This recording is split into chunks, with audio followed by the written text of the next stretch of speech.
Hello friends, welcome to teachers empire. आज की इस वीडियो लेक्चर में मैं डिस्कस करूंगा टेस्ट सीरीज नंबर 7 को, जो कि स्पेशली बनाई गई है यूपीएलटी के सिलेबस को ध्यान में रखते हुए। यूपीएलटी जो कि उत्तर प्रदेश का लोक सेवा आयोग के द्वारा ये पेपर कंडक्ट कराया जाता है। अब हाल ही में इसकी पोस्ट आउट होने वाली है, जल्दी ही इसका विज्ञापन आप सभी को देखने को मिल जाएगा। शुरुआत करता हूं मैं पहले क्वेश्चन से।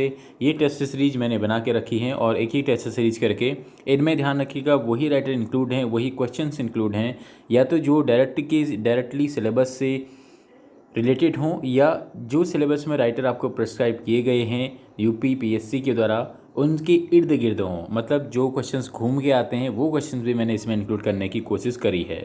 पिछली बार के अगर मैं पेपर के एनालिसिस की बात करूं तो पिछली बार अंदर से काफ़ी क्वेश्चन पूछे गए थे। अंदर से का मतलब होता है जो भी उन्होंने वर्क प्रिस्क्राइब किया है उसके अंदर के कैरेक्टर्स, उसके अंदर के डायलॉग्स में ज़्यादा फोकस रहा। पिछली बार कम से कम 4 से 5 सेंटेंस आपके ट्रांसलेशन के देखने को मिलते हैं, 2 से 3 सेंटेंस आपके नरेशन के, ऐसे ही 1 से 2 क्वेश्चन वोकेबलरी के, और बाकी लगभग आप ये मान के चलिए कि 150 में से 110 क्वेश्चंस जो होते हैं आपके लिटरेचर पार्ट से होते हैं। ठीक है, 110 नहीं, लगभग आप ये मान के चलिए कि कम से कम 90 के आसपास जो क्वेश्चन थे वो लिटरेचर पार्ट से थे, और वो भी सारा सिलेबस, पूरे होल सिलेबस को कवर किया था यूपी पीएससी वालों ने। और आपको पता है पढ़ाई आप कितनी जगह से भी कर रहे होंगे, कई बुक्स आपने ली होंगी, लेकिन आपको ज़रूरत होती है कि एमसीक्यू अप्रोच की, वो टीचर्स एम्पायर आपको देने की कोशिश करेगा। तो चलिए शुरुआत करते हैं पहले क्वेश्चन से। पहला क्वेश्चन है, Patty, Meg, Stanley are the characters in. Option से आपके पास Harold Pinter, the birthday party, Ozymandias या द सेंसी। इसका जो सही आंसर है, पैटी, मैग, स्टेनली जो कैरेक्टर हैं ये आपके द बर्थडे पार्टी में। किसमें? द बर्थडे पार्टी में। अब जो द बर्थडे पार्टी है ये लिखा किसने है, आप मुझे कमेंट बॉक्स में ज़रूर बताएंगे कि द बर्थडे पार्टी किसने लिखा है। कुछ क्वेश्चंस मैं आपसे पूछूंगा। ओजामेंडिस की अगर बात करूं या द सेंसी की बात करूं तो ओजामेंडिस और द सेंसी किसकी वर्क हैं? पीबी शैली आपने नाम सुना होगा, तो पीबी शैली के वर्क हैं कौन कौन से? ओजामेंडिस और द सेंसी। ओजामेंडिस वर्क जो कि आपका लिखा गया था, जो कि आपका कंपोज हुआ था 1817 में और ये पब्लिश हुआ था 1818 में। किसकी बात हो रही है? ओजामेंडिस की। ऐसी जो आपका द सेंसी करके इनका वर्क था, कौन सा बता रहा हूँ मैं, द सेंसी वर्क, ये एक वर्स ड्रामा है। क्या है? वर्स ड्रामा है। अक्सर क्वेश्चन ये पूछा जाता है द सेंसी से कि ये आपका कितने एक्ट में लिखा गया है, तो ये आपका 5 एक्ट में लिखा गया है, और क्या है? एक वर्स ड्रामा है।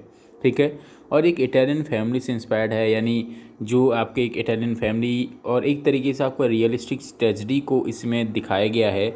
और ये किससे इंस्पायर्ड है? ऑप्शन में अगर आपका इटालियन फैमिली आता है तो आप वहाँ पे इटालियन फैमिली में आप सही आंसर लगाएंगे। इटालियन फैमिली से इंस्पायर्ड आपका द सेंसी ड्रामा। ठीक है, नेक्स्ट क्वेश्चन है आपका poem ode on a Grecian urn से। क्वेश्चन आपको दिया गया है, where do you think the poet is viewing the urn. Option है आपके पास at memoriam, at church, at ghost house या एट टेम्पल। इसका जो सही आंसर है, ode on a Grecian urn में जो अर्न दिखता है वो उसको चर्च में रखा हुआ अर्न है एक, जो कि इसको दिखता है, जिसमें कि चित्रकारी बनी हुई है। उसमें एक बैल को सेक्रीफाइस करता हुआ भी चित्र बना है, जिसके पीछे की पूरा गांव जा रहा है, पूरे लोग जा रहे हैं। तो odd on a Grecian earn की अगर मैं बात करूं, ये पोएम लिखी गई थी जॉन कीट्स के द्वारा, जो कि बहुत ही फेमस रोमांटिक पोएट हैं। जॉन कीट्स के द्वारा odd on a Grecian earn लिखी गई है। क्वेश्चन ये भी बनता है कि कितने स्टेंजा में लिखी गई है, तो 5 स्टेंजा में लिखी गई है, जिसमें 10 लाइन्स हर स्टेंजा में हैं, यानी आप 50 लाइन की आप पूरी पोएम मानेंगे। 5 स्टेंजा 10 लाइन्स ईच में लिखी गई है। कभी कभी अक्सर ये भी पूछा जाता है, तो ध्यान रखिएगा odd on a Grecian earn 5 stanza में लिखी गई है, जिसमें कि हर एक स्टेंजा में 10 लाइनें हैं। अगर मैं बात करूं odd on a Grecian earn की दूसरे पॉइंट की, जो अक्सर पूछा जाता है वो ये पूछा जाता है कि इसका कंपोजिशन ईयर और इसका पब्लिशिंग ईयर। तो ये जो पोएम थी odd on a Grecian earn, वो कंपोज हुई थी यानी लिखी थी 1819 में, लेकिन वो पब्लिश हुई थी 1820 में। इन दोनों में आप डिफरेंस जरूर रखिएगा, कंफ्यूज ना होइएगा। छोटा सा क्वेश्चन आएगा और आपका 1.25 मार्क्स कम हो सकते हैं। तो 1819 में odd on a Grecian earn compose हुई थी और 1820 में ये पब्लिश हुई थी। और अक्सर ये भी पूछा जाता है कि जो odd on a Grecian earn है ये किस तरीके का ओड है, तो ध्यान रखिएगा इरेगुलर ओड है। कैसा ओड है? इरेगुलर ओड है। किसकी बात हो रही है? Ode on a Grecian earn की बात हो रही है। ठीक है, उम्मीद है आप सभी को समझ में चीज़ें आ रही होंगी। तो ये रहा ओड ऑन एग्रेशन अर्न, जो कि लिखा किसने था, जॉन कीट्स ने। आपको मतलब राइटर और उसकी वर्क तो आपको अच्छे से याद होने चाहिए, और ये तभी याद हो सकते हैं जब आप MCQ ज़्यादा से ज़्यादा लगाएंगे। मैं फिर से कह रहा हूँ, MCQ अप्रोच आपकी यहीं टीचर्स एम्पायर के चैनल में आके डेवलप होगी। भले ही आप समरी बायोग्राफी आप कहीं से भी कितनी भी पढ़ लें, उससे एग्ज़ाम नहीं निकलेगा आपका MCQ प्रैक्टिस से। शुरुआत करता हूँ अब मैं थर्ड क्वेश्चन से। Still unravished bride name the poetic device. इसमें आपने जो स्टिल अनरेविस्ड ब्राइब लिखा है, इसमें आपने क्या बताना है, पोइटिक डिवाइस का नेम बताना है कि अनरेविस्ड ब्राइब में हमारी कौन सी पोइटिक डिवाइस होगी। पर्सोनिफिकेशन होगा, मेटाफर होगा, या पैराडॉक्स होगा, या पन होगा। तो ध्यान रखिएगा, अनरेविस्ड ब्राइड का मतलब होता है अनछुई दुल्हन। अब अनछुई दुल्हन आपकी हो कैसे सकती है, और दुल्हन भी हो और अनछुई भी हो, कोई ना कोई तो उसको शादी के बाद छुएगा ही भाई, ऑब्वियसली बात है। जो भी आपके रिचुअल्स होते हैं वो आपको मानने ही पड़ते हैं। तो इसलिए यहाँ पे एक तरीके का हमको कंट्राडिक्शन देखने को मिल रहा है। ये जो फ्रेज यूज़ हुआ है unravished bride, still unravished bride, ये ओड ऑन एग्रेशन की फर्स्ट लाइन्स हैं। Thou still unravished bride of quietness, thou foster child of silence and slow time, ये आपकी ओड ऑन एग्रेशन की लाइन्स हैं। तो जो अनरेविस्ड ब्राइब है, इसमें आपको पर्सोनिफिकेशन, मानवीकरण तो हो नहीं रहा, यानी आप किसी आपका निर्जीव चीज़ को आप जीव सजीव तो बना नहीं रहे, तो मानवीकरण नहीं होगा। मेटाफर, रूपक अलंकार, हम किसी को रूप भी नहीं दे रहे हैं। पन में तो आपको पता है एक ही वर्ड दो मीनिंग दिखाता है, क्या यहाँ पे ऐसा हो रहा है ऐसा नहीं हो रहा। तो इसका सही आंसर होगा पैराडॉक्स। पैराडॉक्स की आप स्पेलिंग सही कर लीजिएगा। तो पैराडॉक्स इसका सही आंसर है। अनरेविस्ड ब्राइब में हमारा paradox figure of speech use हुआ है। बढ़ता हूँ मैं नेक्स्ट क्वेश्चन की। वो छोटा सा क्वेश्चन है, जैक्वेस इज़ द करेक्टर इन। जैक्वेस आपका कहाँ करेक्टर है? क्या हेमलेट में जैक्वेस नाम का करेक्टर है, मैकबेथ में है, एज यू लाइक इट में है, या द मर्चेंट ऑफ वेनिस में है? तो साथियों, जो आपका जैक्वेस नाम का करेक्टर है ये आपका एज यू लाइक इट में है। एज यू लाइक इट जो कि शेक्सपियर के द्वारा लिखा गया।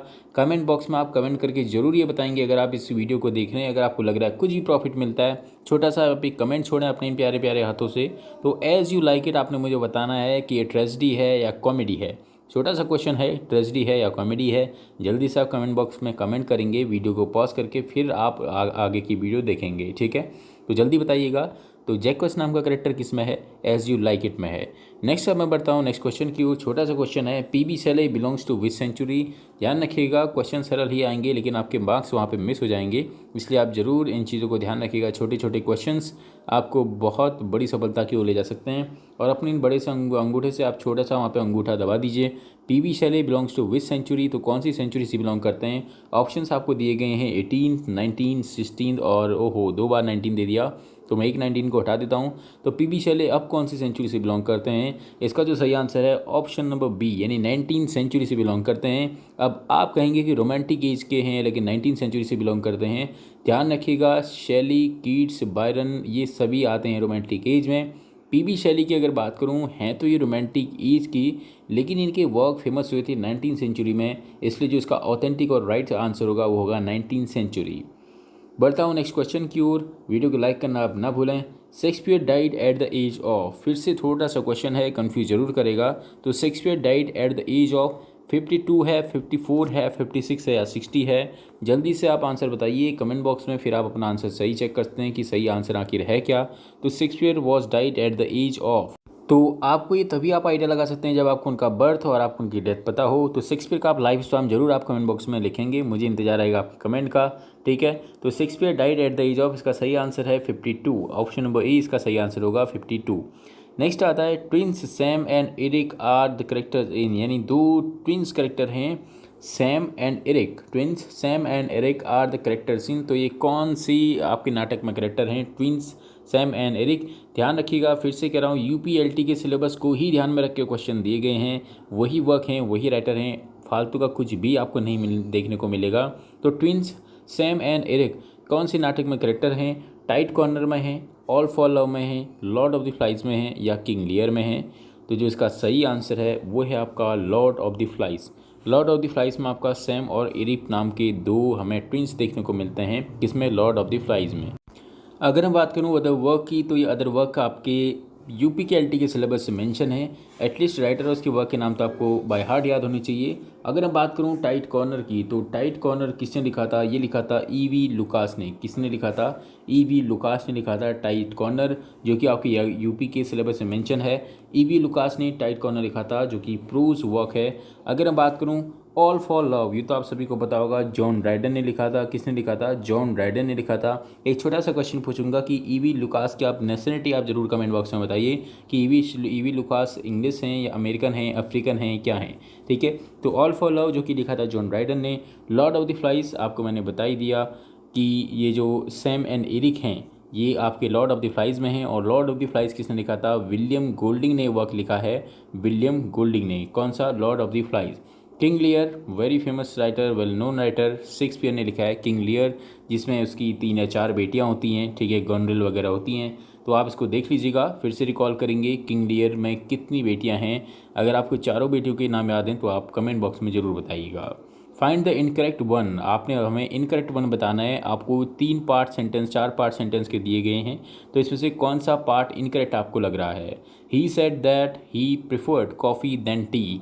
ही said that he preferred coffee than tea. आपको पता होना चाहिए कि प्रिफर्ड जो वर्ड होता है इसके साथ कभी भी देन नहीं लगता, इसके साथ हम टू का यूज़ करते हैं। तो इसलिए इसके कौन सा पार्ट इनकरेक्ट है? इसका सही आंसर होगा option number C, coffee to tea होगा। ठीक है, बढ़ता हूँ नेक्स्ट क्वेश्चन की ओर। 9th क्वेश्चन है, छोटा सा बेसिक सा ग्रामर का क्वेश्चन।